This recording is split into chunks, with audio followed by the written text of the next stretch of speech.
వాళ్ళిద్దరూ సొంత అన్నదమ్ములు. అన్న ఒక పార్టీలో ఉంటే తమ్ముడు మరో పార్టీలో ఉన్నారు. ఇద్దరూ తగ్గేదెలే అంటూ సవాళ్లు ప్రతి సవాళ్లు విసురుకుంటున్నారు. నీ సంగతి తేలుస్తానంటే నీ సంగతి తేలుస్తానంటూ కయ్యానికి కాలు దూవుతున్నారు ఇద్దరు అన్నదమ్ములు. ఇంతకీ ఆ అన్నదమ్ములు ఎవరు? తమ్ముడిపై అన్న చేసిన ఆరోపణలేంటి? ఇద్దరి మధ్య కొనసాగుతున్న పొలిటికల్ వార్ ఏంటి? Watch this story. విజయవాడ మాజీ ఎంపీ వైసీపీ నేత కేశినేని నాని, ప్రస్తుత విజయవాడ టీడీపీ ఎంపీ కేశినేని చిన్ని ఇద్దరూ సొంత అన్నదమ్ములే అయినప్పటికీ ఇద్దరి మధ్య పచ్చగడ్డి వేస్తే పగ్గుమనేలా ప్రస్తుత పరిస్థితి తయారైంది. నువ్వెంత అంటే నువ్వెంత అంటూ ఇద్దరూ మాటల యుద్ధాన్ని కొనసాగిస్తున్నారు. నీ అవినీతి బండారాన్ని బయటపెడతానంటూ ఒకరిపై మరొకరు విమర్శలు, ప్రతి విమర్శలు, కౌంటర్లు, ఎన్కౌంటర్లతో ఏపీ రాజకీయాలను హీటెక్కిస్తున్నారు. రాజకీయంగా బద్ధశత్రువులుగా మారిన కేశినేని సోదరుల మధ్య ఆరోపణల యుద్ధం రోజురోజుకి తీవ్ర రూపం దాల్చుతోంది. కేశినేని నాని తన సోదరుడైన చిన్నిపై తాజాగా సంచలన ఆరోపణలు చేస్తూ సీఎం చంద్రబాబుకు లేఖ రాశారు. ఏపీలో ప్రకంపనలు సృష్టిస్తున్న మద్యం కుంభకోణంలో అరెస్టైన కీలక వ్యక్తులతో కేశినేని చిన్నికి సంబంధాలున్నాయని నాని ఆరోపించారు. ఈ మేరకు రాసిన లేఖను ఆయన ఎక్స్ వేదికగా పంచుకున్నారు. మద్యం కుంభకోణంలో అరెస్టైన కేశిరెడ్డి రాజశేఖర్ రెడ్డి, ఆయన సన్నిహితుడు దిలీప్ పైలాలతో కేశినేని చిన్నికి సంబంధాలున్నాయని చెప్పడానికి తన వద్ద కీలక సమాచారం ఉందని నాని చంద్రబాబుకు రాసిన లేఖలో పేర్కొన్నారు. లిక్కర్ స్కామ్ లో ప్రధాన నిందితుడిగా ఉన్న కేశిరెడ్డి రాజశేఖర్ రెడ్డి, ఎంపీ కేశినేని చిన్ని ఆయన భార్య జానకి లక్ష్మితో కలిసి ఫ్రైడ్ ఇన్ఫ్రాకాన్ ఎల్ఎల్పీ అనే సంస్థలో భాగస్వాములుగా ఉన్నారని నాని తెలిపారు. హైదరాబాద్లోని Jubilee Hills flat number 9, survey number 403 address తో ఈ సంస్థ నమోదైందని ఆయన వివరించారు.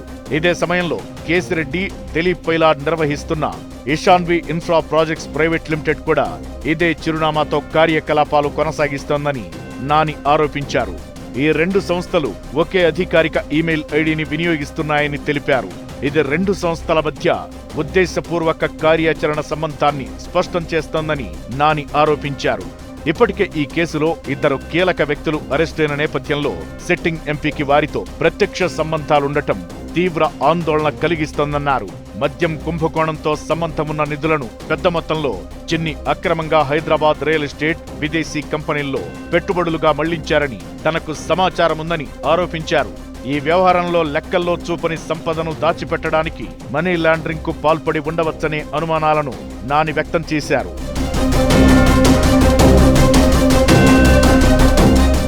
ఎంపీ కేశినేని చిన్నిపై తాను చేస్తున్న ఈ ఆరోపణలపై సీఎం చంద్రబాబు వెంటనే జోక్యం చేసుకుని ఉన్నత స్థాయి దర్యాప్తునకు ఆదేశించాలని కేశినేని నాని డిమాండ్ చేశారు. అధికారాన్ని అడ్డుపెట్టుకుని జరిగే ఇలాంటి అక్రమాలను, నిందితులతో సంబంధాలను విచారించకుండా వదిలివేయకూడదని ఆయన కోరారు. రాజకీయ పలుకుబడి చట్టానికి, జవాబుదారీతనానికి అడ్డు కాకుండా చూడాలని, నిర్ణయాత్మక చర్యలు తీసుకుని న్యాయాన్ని నిలబెట్టాలని సీఎంకు రాసిన లేఖలో నాని విజ్ఞప్తి చేశారు. అయితే లిక్కర్ స్కామ్ వ్యవహారంలో కేశినేని నాని చేసిన వ్యాఖ్యలను ఎంపీ చిన్ని కొట్టిపడేశారు.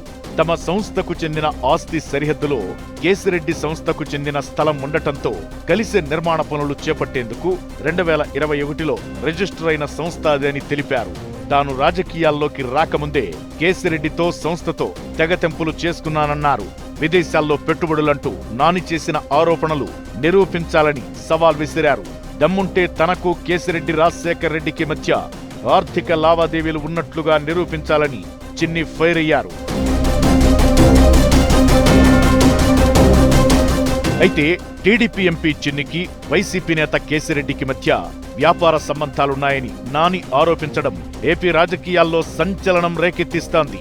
సొంత తమ్ముడిపై అన్న ఆరోపించడం ఒకెత్తైతే చిన్నికి కేశిరెడ్డితో సంబంధాలున్నాయని చెప్పడం మరొక ఎత్తన్న చర్చ నడుస్తోంది. కేశినేని నాని, కేశిరెడ్డి ఇద్దరూ వైసీపీలో ఉన్నారు. ఒకే పార్టీలో ఉంటూ అధికార పార్టీ ఎంపీకి కేశిరెడ్డికి మధ్య కాంటాక్ట్ ఉన్నాయని చెప్పడంతో వైసీపీ నేతలు అవినీతికి పాల్పడ్డారంటూ వస్తున్న ఆరోపణలను నాని తన వ్యాఖ్యల ద్వారా అంగీకరిస్తున్నారా అన్న చర్చ రాజకీయ వర్గాల్లో సాగుతోంది. కేసిరెడ్డిని ఓ దొంగలా చిత్రీకరించిన నాని అదే పార్టీలో తాను కూడా ఉన్నాననే విషయాన్ని మర్చిపోయి తమ్ముడిపై చంద్రబాబుకు లేఖ రాశారా అన్నది ఇప్పుడు ప్రశ్నార్థకంగా మారింది. మరి నాని లేఖపై వైసీపీ అధినేత జగన్ ఎలా స్పందిస్తారో, ఆ తరువాత జరిగే పరిణామాలు ఎలా ఉండబోతున్నాయన్నది ఇప్పుడు ఏపీ రాజకీయాల్లో ఉత్కంఠగా మారింది.